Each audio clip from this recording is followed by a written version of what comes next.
wabarakatuh. Halo semuanya, sebelumnya perkenalkan nama saya Rosiana Zulfa dari kelas 12 TKJ 1. Saya bersekolah di SMKN 1 Majalengka, jurusan Teknik Komputer Jaringan dan Telekomunikasi.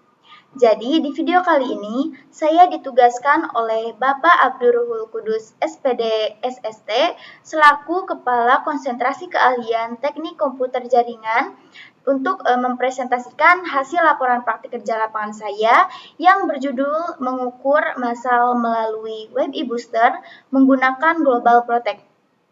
Jadi selama saya melaksanakan praktik kerja lapangan itu yaitu di PT Telkom Majalengka dengan Bapak Arif Maulana dan Bapak Fikri Kresnandi Fajri selaku pembimbing saya dari PT Telkom Majalengka dan Ibu Santi Kusuma Wardani MPD selaku pembimbing saya dari sekolah. Untuk menghemat waktu, langsung saja ke presentasinya ya. Di sini ada latar belakang praktik kerja lapangan.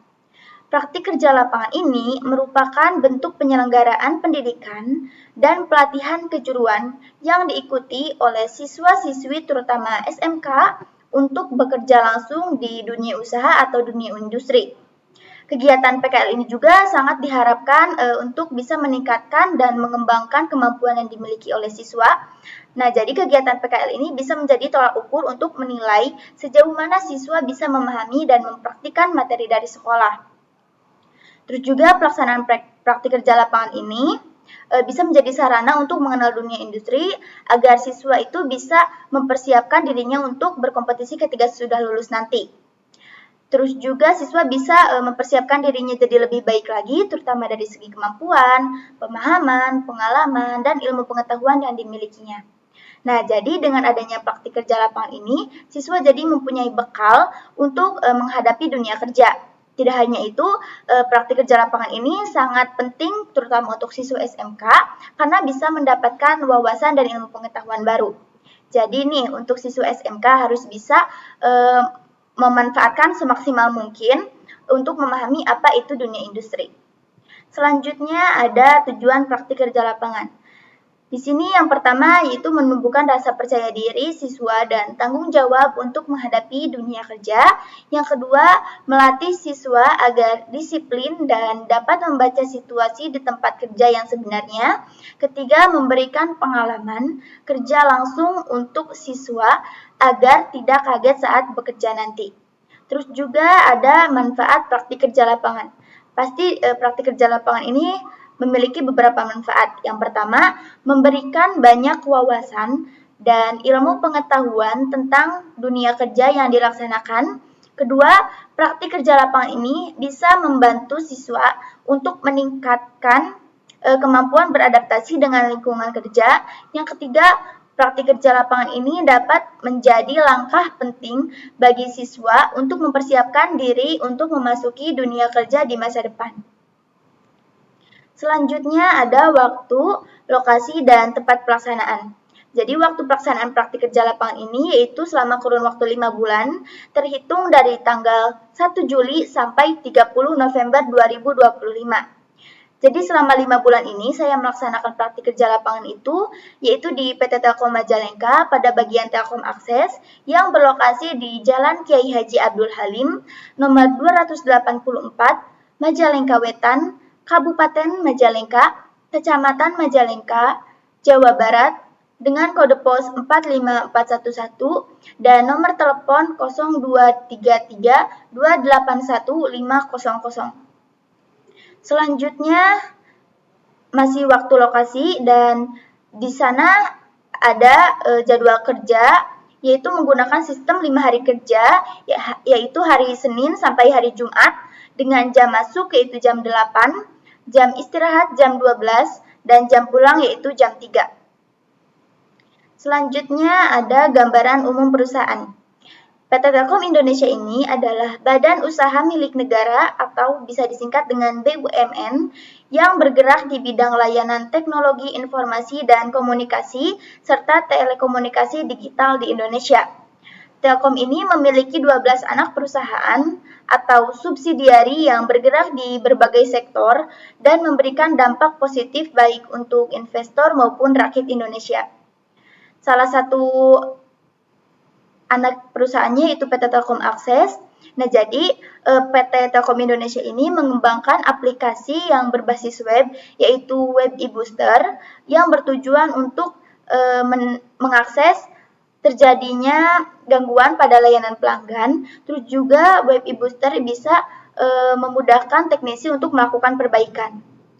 Sebagai bagian dari PT Telkom Indonesia ini, yaitu Telkom Akses memiliki beberapa produk. Yang pertama ada IndiHome. IndiHome ini adalah layanan internet yang terintegrasi sebagai produk unggulan. Yang kedua IndiBiz. IndiBiz ini adalah layanan solusi digital konektivitas yang dirancang khusus untuk segmen bisnis. Yang ketiga HFC atau High Value Customer, yaitu salah satu produk Telkom Akses yang merajuk pada segmen bisnis, segmen pelanggan yang bernilai tinggi. Selanjutnya ada visi dan misi perusahaan. Nah, di sini visinya yaitu menjadi digital telco pilihan utama untuk memajukan masyarakat. Terus juga ada misinya yaitu ada 3. Yang pertama, mempercepat pembangunan infrastruktur dan platform digital cerdas yang berkelanjutan, ekonomis, dan dapat diakses oleh seluruh masyarakat. Yang kedua, mengembangkan talenta digital unggulan yang membantu mendorong kemampuan digital dan tingkat adopsi digital bangsa. Yang ketiga, mengorkestrasi ekosistem digital untuk memberikan pengalaman digital pelanggan terbaik. Terus di sini ada struktur perusahaan. Nah, di sini ada struktur di PT Telkom Majalengka, yaitu ada Bapak Dwi Kresna Wijaya sebagai HOTD, terus ada Bapak Daniel Kris Hamonangan Sitompu sebagai HOCC, ada Bapak Abdullah Darojin sebagai HOSA TA Majalengka, ada Bapak Arif Maulana sebagai Korlap Provisioning, ada Bapak Niko sebagai Korlap Cikijing dan Majalengka, ada Bapak Alwan sebagai Officer Service Area, ada Bapak Fikri sebagai Korlap Jatiwangi, terus Kadipaten dan Raja Galuh, terus juga ada Bapak Dadang Kusnandar sebagai Officer 3 Project Supervisor, terus ada Bapak Yogi sebagai Account Manager dan SA. Terus juga selanjutnya ada dasar teori. Jadi di sini ada beberapa dasar teori. Yang pertama ada pengukuran massal. Nah, pengukuran massal ini merupakan proses pengukuran yang dilakukan secara besar-besaran untuk mengumpulkan data ataupun informasi. Nah, terus juga pengukuran massal ini sangat penting untuk memonitoring, menganalisa, dan mengumpulkan informasi yang berbasis data. Terus juga pengukuran massal menggunakan metode yang sistematik untuk mengukur data secara cepat dan efisien. Nah, di dalam konteks yang saya jelaskan sekarang yaitu pengukuran massal yang dilakukan melalui Web e-Booster. Yang kedua ada Web e-Booster. Web e-Booster ini adalah platform yang digunakan untuk mengukur massal dengan efektif dan efisien. Nah, terus juga platform ini sangat memungkinkan pengguna untuk mengumpulkan informasi yang berbasis data secara online. Terus juga e-Booster ini adalah alat yang berbasis web dan aplikasi yang digunakan untuk memantau layanan broadband seperti IndiHome, terus juga IndiBiz dan HFC. Nah, terus juga Web e-Booster ini bisa memudahkan teknisi untuk mengakses dan mengelola data pelanggan yang memiliki gangguan pada jaringan Wi-Fi-nya. Terus yang ketiga ada Global Protect. Global Protect ini adalah teknologi yang digunakan untuk meningkatkan keamanan dan stabilitas pengukuran massal melalui Web e-Booster. Terus juga Global Protect ini sangat memungkinkan untuk mengakses Web e-Booster secara aman dan stabil. Nah, Global Protect ini juga sangat bisa menjadi solusi untuk virtual private network untuk berbagi jaringan jarak jauh cara aman. Terus yang selanjutnya, yang keempat ada jaringan komputer. Jaringan komputer ini yaitu sistem yang memungkinkan perangkat komputer untuk berbagi sumber daya dan bertukar informasi.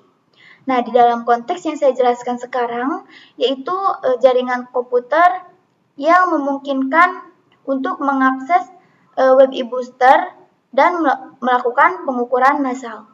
Yang kelima ada penginputan data. Nah, penginputan data ini adalah sistem yang dilakukan untuk memasukkan data dan informasi pada sistem komputer. Terus juga penginputan data ini juga bisa dilakukan secara manual ataupun otomatis melalui pengunduhan data. Terus juga penginputan data ini bisa dilakukan dalam berbagai konteks, contohnya sekarang yaitu penginputan data pelanggan. Selanjutnya ada cara kerja. Nih, ini adalah cara kerja saya selama PKL. Nah, jadi saya selama PKL 5 bulan di PT Telkom Majalengka itu, saya ditugaskan oleh pembimbing untuk merekap data dan melakukan pengukuran massal untuk mengecek masalah pada jaringan pelanggan dengan menggunakan Telegram, terus Web e-Booster, Global Protect, dan Google Doc. Terutama saat pengukuran massal produk IndiHome, IndiBiz, dan HFC. Di sini cara kerjanya yang pertama buka Telegram untuk cek data pelanggan. Jadi saya itu cek data pelanggan melalui Google Doc PS TSL SA Majalengka. Nah, di dalam Google Doc tersebut itu berisikan data-data pelanggan yang menggunakan produk IndiHome, IndiBiz, dan HFC. Yang kedua ada buka Global Protect dan login untuk bisa connect pada web e-booster. Jadi pada bagian ini pastikan Global Protect itu sudah di-download ya. Terus nanti akan diharuskan untuk memasukkan username dan password untuk bisa mendapatkan kode token. Dan kode tokennya sendiri akan terkirim melalui pembimbing dan diberikan lagi kepada saya dan dimasukkan untuk bisa connect pada Global Protect. Selanjutnya yang ketiga buka web e-booster untuk login. Jadi nanti akan diharuskan untuk memasukkan username dan password untuk mendapatkan kode OTP, yang dimana kodenya sendiri akan terkirim melalui pembimbing. Yang keempat, pemasukan kode OTP. Jadi, kode OTP yang sudah terkirim melalui pembimbing itu dimasukkan oleh saya untuk bisa login pada web e-booster dan melakukan pengukuran massal. Nah, selanjutnya yang kelima yaitu penyalinan atau copy nomor internet untuk melakukan pengukuran massal. Jadi di sini itu copy nomor internet itu melalui Google Doc PS TSL SA Majalengka secara bergiliran, mulai dari IndiHome, terus ke IndiBiz, dan terakhir HFC. Yang keenam, pindahkan pada web e-booster untuk melihat redaman. Jadi setelah disalin tadi nomor internetnya, oleh saya dipindahkan pada web e-booster untuk dianalisa agar saya bisa melihat redaman yang terindikasi online, offline, lost, dan di-engage. Terus yang ketujuh, pemindahan hasil ukur pada Excel untuk menyalin status dan RxDBM. Jadi setelah selesai melakukan pengukuran massal itu akan dipindahkan pada Microsoft Excel untuk disalin status atau RxDBM-nya. Jadi maksud dari RxDBM itu yaitu hasil ukur redaman tadi melalui nomor internet. Jadi nanti itu setelah dipindahkan ke Excel akan disalin status dan RxDBM-nya dan dipindahkan lagi secara bergiliran ke Google Doc PSTSL SA Majalengka, mulai dari IndiHome, lalu ke IndiBiz, dan terakhir ke HFC. Yang kedelapan, melakukan filter untuk pengecekan status. Jadi setelah dipindahkan pada Google Doc tersebut, akan dilakukan filter untuk pengecekan status yang dimana ada 4 status yaitu online, offline, lost, dan di-engage. Untuk online yaitu koneksinya itu aktif dan terhubung pada jaringan internet. Untuk offline yaitu koneksinya tidak aktif dan tidak terhubung pada jaringan internet. Untuk lost yaitu terhubung pada jaringan internet tetapi tidak ada sinyal sama sekali, dan untuk terakhir di Inggris yaitu modemnya dicabut oleh pelanggan, jadi mengakibatkan mati secara mendadak. Nah, selanjutnya yang ke-9 yaitu melakukan penyalinan pada nomor internet yang terindikasi lost saja. Jadi, setelah pengecekan status dan melakukan filter, yaitu salin yang terindikasi loss-nya saja. Terus nomor internet yang terindikasi loss akan dikirimkan pada grup di Telegram untuk dilakukan penginputan. Yang ke-10 yaitu pengiriman nomor internet yang terindikasi loss pada grup di Telegram. Jadi setelah disalin, kirimkan pada grup di Telegram agar teknisi itu mudah untuk melakukan perbaikan pada area yang terindikasi loss tersebut. Terus yang ke-11 terakhir yaitu penginputan data yang terindikasi loss pada Google Doc monitoring gangguan. Jadi setelah dikirimkan ke grup itu, nanti sama saya itu diinput pada Google Doc monitoring gangguan. Nomor internetnya dipindah-pindahkan pada Google Doc tersebut. Jadi nanti itu saya bisa melihat masalah sebelum dikeluhkan oleh pelanggan. Nah, selanjutnya ke pembahasan. Jadi, saya kan selama 5 bulan itu melaksanakan praktik kerja lapangan di PT Telkom Majalengka pada bagian Telkom Akses. Nah, Telkom Akses ini adalah salah satu unit bisnis atau divisi strategis di bawah PT Telkom Indonesia atau TBK, perusahaan telekomunikasi terbesar di Indonesia. Nah, jadi unit bisnis ini bertanggung jawab atas pengelolaan dan pengembangan infrastruktur akses pada jaringan telekomunikasi, yang dimana yaitu sebagai fondasi utama untuk menghubungkan pelanggan akhir dengan jaringan inti. Nah, terus juga Telkom Akses ini sangat berfokus pada layanan akses broadband seperti IndiHome, IndiBiz, dan HSC yang mendukung transformasi digital di seluruh Indonesia. Terus fungsinya yaitu untuk mendukung layanan pelanggan, menyediakan instansi dan dukungan teknis untuk produk Telkom. Jadi salah satu layanan yang disediakannya yaitu pengukuran dan memonitoring melalui web e-booster dan pengukuran massal performa jaringan, yang dimana untuk memastikan jaringan memiliki gangguan redaman tinggi. Terus juga ada perbedaan IndiHome, IndiBiz, dan HFC atau High Value Customer. Untuk IndiHome ini yaitu yang dirancang untuk pelanggan akhir. Contohnya kayak ibu rumah tangga, terus keluarga untuk akses sehari-hari. Contohnya kayak belajar online, terus nonton YouTube, nonton Netflix, dan lain sebagainya. Terus IndiBiz ini sangat menargetkan bisnis-bisnis kecil hingga menengah. Contohnya toko online, terus kantor cabang yang membutuhkan konektivitas untuk operasi harian. Contohnya Zoom Meeting. Terus yang terakhir, High Value Customer. Nah, ini khusus untuk pelanggan yang bernilai tinggi. Contohnya perusahaan BUMN, bank, atau kementerian. Nah, selanjutnya masih pembahasan. Di sini kan pengukuran massal yaitu proses pengukuran redaman secara besar untuk mengukur parameter jaringan seperti kecepatan upload dan loss dari berbagai lokasi pelanggan.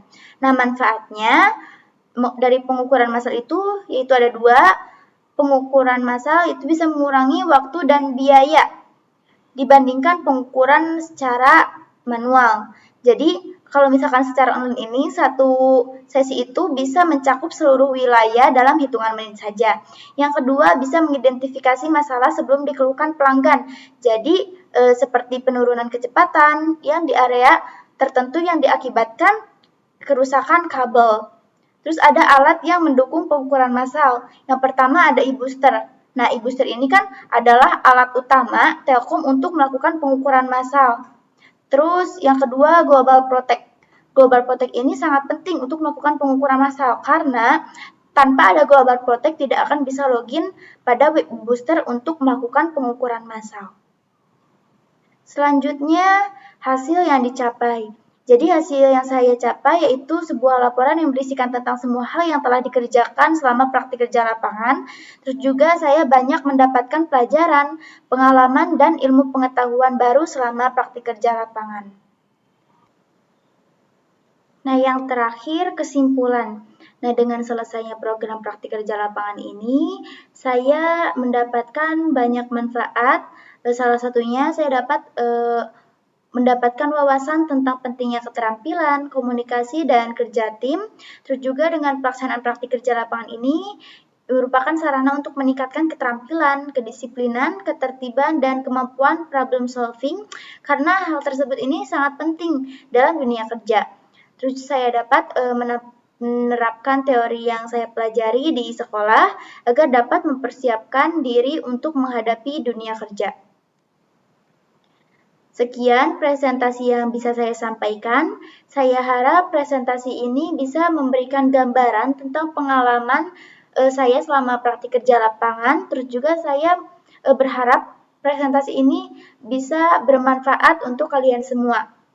Mohon maaf bila ada kesalahan dan kekurangan. Wassalamualaikum warahmatullahi wabarakatuh.